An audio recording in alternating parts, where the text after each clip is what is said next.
দ্বিতীয় ধাপে ২১ মে বৃহত্তর চট্টগ্রামে ভোট হবে ১৪ উপজেলায়। সবখানে প্রচারণা শেষ হচ্ছে আজ। চট্টগ্রামে ভোট হবে হাটহাজারী, ফটিকছড়ি ও রাঙ্গুনিয়ায়। কক্সবাজারের ঈদগাহ, চকরিয়া ও পেকুয়া উপজেলায় শেষ মুহূর্তে চলছে প্রচারণা। ভোটের প্রচারণায় সরগরম বান্দরবানের লামা আর নাইক্ষ্যংছড়ি উপজেলা। রাঙ্গামাটির কাপ্তাই, বেলাছড়ি ও রাজস্থলীতে উপজেলা নির্বাচনের প্রচারণা চলছে শান্তিপূর্ণভাবেই। এছাড়া খাগড়াছড়ির সদর, পানছড়ি ও দীঘিনালায় প্রচারণার শেষ দিনে ব্যস্ত সময় কাটাচ্ছেন প্রার্থীরা।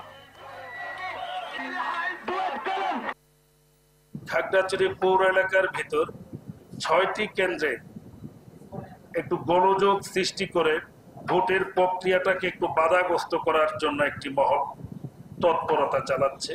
এই বাধাগ্রস্ত করতে গিয়ে নির্বাচন স্থগিত করার জন্য সর্বশেষ একটি মহল অপপ্রয়াস চালাচ্ছে।